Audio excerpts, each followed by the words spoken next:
Assalamualaikum warahmatullahi wabarakatuh. Perkenalkan, nama saya Fadila Esa dari Program Studi Pendidikan Ekonomi NIM 22179018.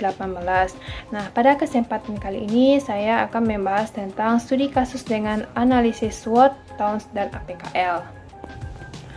Pada CPMK 2 ini dari berbagai referensi yang didapatkan sehingga menghasilkan sebuah kasus tentang pola konsumsi masyarakat Indonesia di bulan Ramadan pada konsep maslahah. Menjelang bulan puasa bulan Ramadan ini, maka harga bahan pokok dan non-pokok naik. Kenaikan itu boleh dikatakan telah menjadi hal yang wajar terjadi karena banyaknya permintaan daripada penawaran. Prediksi dari para distributor yang melihat peluang naiknya kurva permintaan menjelang Ramadan sudah bisa diprediksi secara umum, sehingga komoditas daging dan sayuran di pasar tradisional juga mengalami kenaikan harga. Kondisi tersebut jika ditelusuri secara mendalam pada ranah rasionalisasi atas logika yang lain maka terasa ironis. Mengapa pada bulan Ramadan yang umat Islam berpuasa justru mengalami peningkatan di ranah konsumsi? Kadang banyak kebutuhan kecil yang bukan merupakan kebutuhan pokok turut menyertai dan menjadi kelengkapan dari kebutuhan seseorang dengan berbagai pertimbangan yang sepele. Selama bulan Ramadan, pola konsumsi masyarakat menunjukkan peningkatan. Berdasarkan penelitian pada tahun 2018 menunjukkan bahwa Ponorogo mengalami inflasi 0,84%. Fenomena tersebut dipicu oleh kecenderungan masyarakat yang ingin mengatur dana secara khusus untuk dialokasikan dalam menyambut momen Idul Fitri. Masyarakat Ponorogo pada saat H-10 sebelum Lebaran mulai mempersiapkan kebutuhan konsumsi untuk hari Lebaran. Persiapan yang dilakukan mulai membuat kue sendiri atau dengan cara membeli. Hal tersebut terlihat di sejumlah fasilitas pembelanjaan dan beberapa mal mengalami peningkatan pengunjung yang membeli beberapa kebutuhan bahan baku untuk membuat kue atau membeli secara langsung kue-kue yang telah ada pada fasilitas perbelanjaan. Masyarakat Ponorogo ramai memadati sejumlah pasar dan mal yang menjual pakaian dan sepatu maupun sendal. Hal tersebut terlihat pada puncaknya sekitar 7 sampai dengan 3 hari menjelang Lebaran. Referensi dari Hasanah tahun 2020, analisis perilaku konsumen masyarakat Ponorogo sesaat dan sesudah datangnya bulan Ramadan. Indonesian Journal of Islamic Studies. Adapun pada kondisi perbedaan pola konsumsi masyarakat Kota Jambi jika dibandingkan dengan pola konsumsi selain bulan Ramadan, hanya sebatas penyediaan menu makanan persiapan bulan Ramadan. Sebelum Lebaran, penyediaan kue-kue, minuman untuk konsumsi Lebaran, membeli baju, sepatu, sendal baru, dan akomodasi untuk mudik ke kampung halaman. Berdasarkan data hasil temuan, sebanyak 90% responden menyatakan mengalami peningkatan biaya konsumsi pada saat bulan Ramadan. Sumber dari Habrianto tahun 2019, analisis perbandingan pola konsumsi masyarakat Kota Jambi sebelum, sesaat sesudah bulan Ramadan Al-Tijari.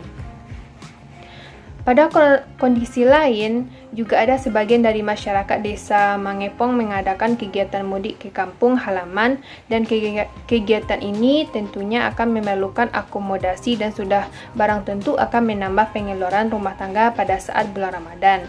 Sumber dari Hadiansa tahun 2022, pola konsumsi pada bulan Ramadan di Desa Mangepong, Kecamatan Turatea, Kabupaten Jeneponto, Jurnal Kajian Sosial dan Budaya. Hal tersebut dapat dibuktikan dari hasil wawancara yang dilakukan ke beberapa pelaku usaha mikro yang mengatakan ketika bulan Ramadan lebih ramai, masyarakat mencari makanan seperti gorengan, minuman, atau lauk yang mengindikasikan bahwa terjadinya peningkatan konsumsi terhadap masyarakat di Kelurahan Harjosari yang menyebabkan timbulnya potensi sifat israf, boros, dan tabzir berlebih-lebihan. Sumber dari Wahyudi tahun 2023, analisis dampak bulan Ramadan dalam peningkatan pendapatan usaha mikro di Kelurahan Harjosari, Kecamatan Medan Amplas, Ekonomi, Bisnis, Manajemen, dan Akuntansi. Nah, ada pun beberapa teknik analisis yang dipakai. Yang pertama ada analisis situasi SWOT. Analisis SWOT akan menjelaskan kekuatan, kelemahan, peluang, dan ancaman yang dihadapi oleh pola konsumsi masyarakat Indonesia pada bulan Ramadan. kekuatan strength, tradisi budaya kuat dalam merayakan Ramadan, ketersediaan berbagai makanan khas Ramadan di pasar, dan kreativitas dalam menyajikan hidangan spesial. Kelemahan weakness, ketidaksetaraan akses ke makanan berkualitas selama Ramadan, tingginya tingkat pemborosan makanan selama Ramadan, dan kurangnya kesadaran tentang isu-isu pemborosan makanan. Untuk peluang opportunity, meningkatnya kesadaran masyarakat tentang pentingnya keberlanjutan dan pemborosan makanan, kemungkinan promosi hidangan sehat selama Ramadan, dan kemitraan dengan restoran atau restoran cepat saji untuk menyajikan hidangan berkesan.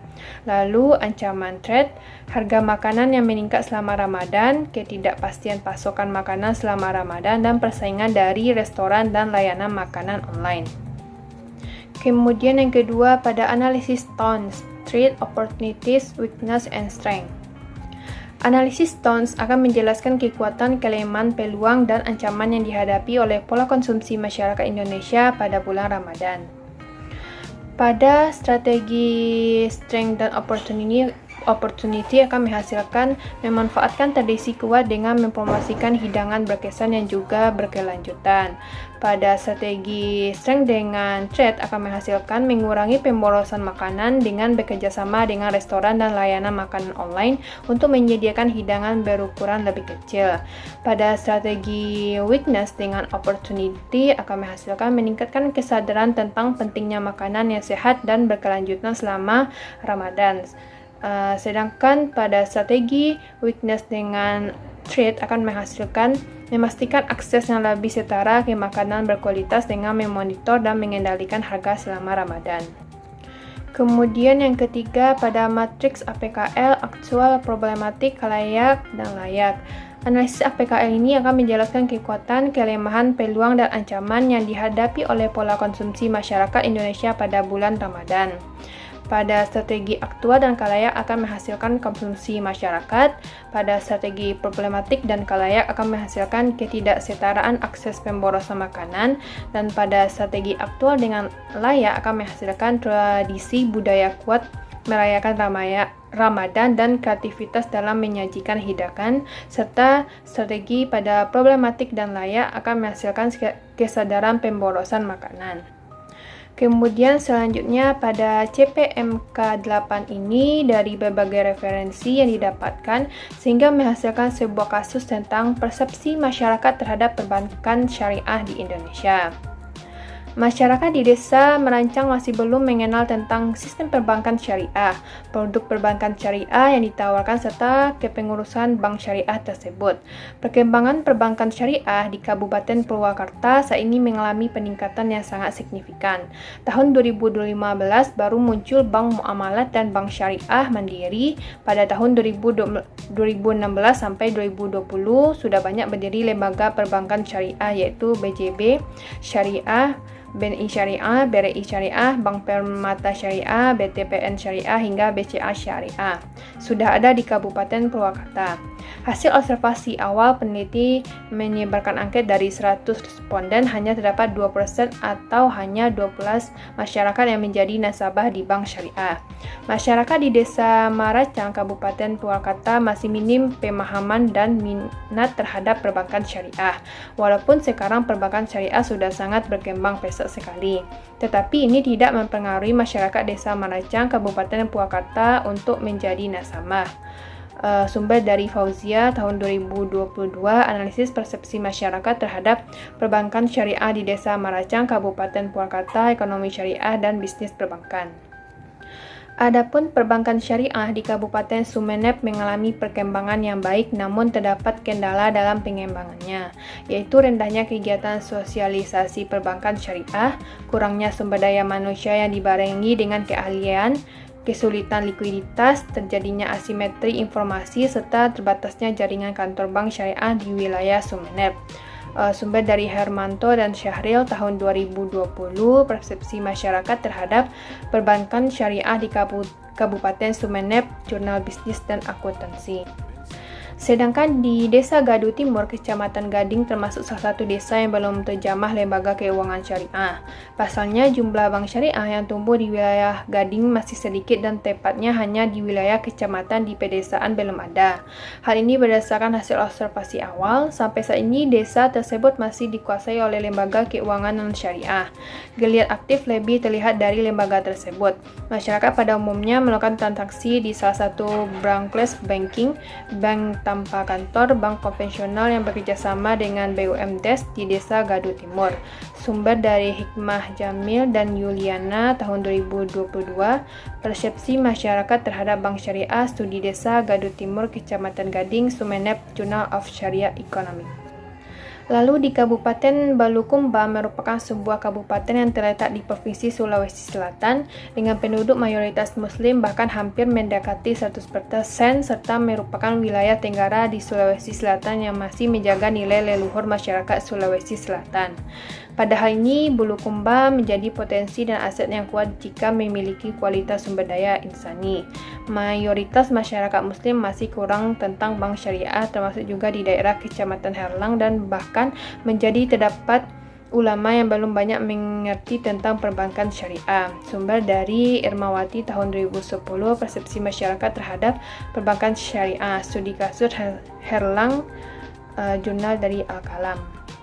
Nah, ada beberapa teknik analisis yang dipakai. Yang pertama ada analisis situasi SWOT. Analisis SWOT akan menjelaskan kekuatan, kelemahan, peluang, dan ancaman yang dihadapi oleh persepsi masyarakat terhadap perbankan syariah di Indonesia. Untuk kekuatan strength, yang mana menghasilkan prinsip syariah yang etis sesuai dengan nilai-nilai Islam, pertumbuhan ekonomi dan pasar yang kuat di Indonesia, dukungan pemerintah dan regulasi yang mendukung perbankan syariah, jaringan cabang yang berkembang pesat, dan kepercayaan masyarakat pada lembaga-lembaga keuangan syariah. Sedangkan untuk kelemahan weakness, terbatasnya pemahaman masyarakat terhadap konsep perbankan syariah, biaya operasional yang lebih tinggi dibandingkan dengan perbankan konvensional, kurangnya produk dan layanan inovatif, persaingan yang semakin ketat di sektor perbankan syariah, dan keterbatasan keberagaman produk yang ditawarkan.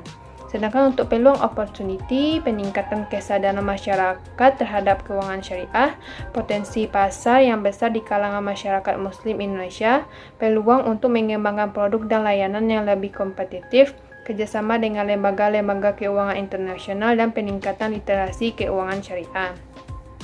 Sedangkan untuk ancaman trade, menghasilkan persaingan yang semakin ketat dari bank konvensional, potensi perubahan kebijakan pemerintah yang dapat mempengaruhi perbankan syariah, risiko ekonomi dan pasar yang tidak terduga, perubahan preferensi dari perilaku konsumen, serta perkembangan teknologi yang dapat menggeser modal.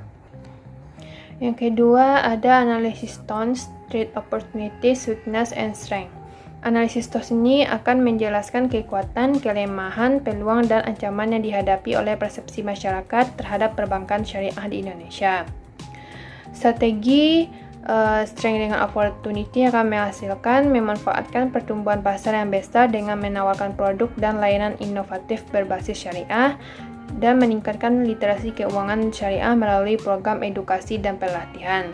Strategi strength dengan trade akan menghasilkan mengurangi biaya diverifikasi ke dalam sektor-sektor non-keuangan untuk mengurangi ketergantungan perbankan syariah, mengatasi biaya operasional yang tinggi melalui efisiensi dan pengurangan biaya, serta mengatasi perubahan kebijakan pemerintah dengan berkomunikasi secara aktif dan berpartisipasi dalam proses perumusan kebijakan. Untuk strategi weakness dengan opportunity, menghasilkan diverifikasi portofolio produk untuk mengurangi risiko dari perubahan kebijakan pemerintah, memperkuat posisi pasar dengan berfokus pada prinsip-prinsip etis perbankan syariah, mengidentifikasi dan mengurangi kelemahan internal untuk menghadapi ancaman persaingan dan risiko eksternal. Untuk strategi weakness dengan trade akan menghasilkan mengatasi biaya operasional yang tinggi melalui efisiensi dan pengurangan biaya, mengatasi perubahan kebijakan pemerintah dengan berkomunikasi secara aktif dan berpartisipasi dalam proses perumusan kebijakan.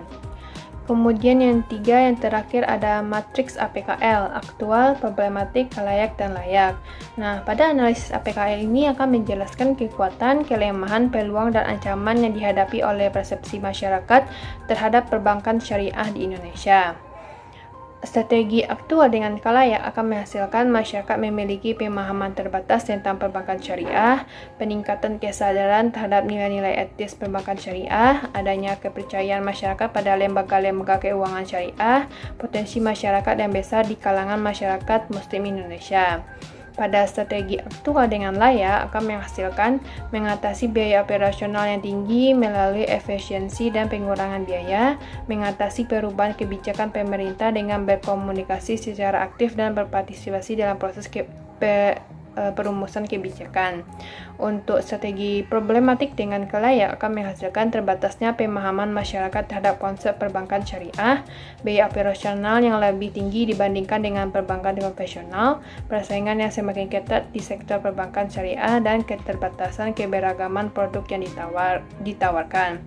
Serta yang terakhir, antara strategi problematik dengan kelayak akan menghasilkan mengembangkan program edukasi dan literasi keuangan syariah yang mencakup pemahaman yang lebih mendalam tentang prinsip-prinsip syariah dan manfaatnya, dan menawarkan produk syariah yang lebih kompetitif dan relevan dengan kebutuhan masyarakat. Sekian yang dapat saya sampaikan pada pembahasan kali ini. Terima kasih. Wassalamualaikum warahmatullahi wabarakatuh.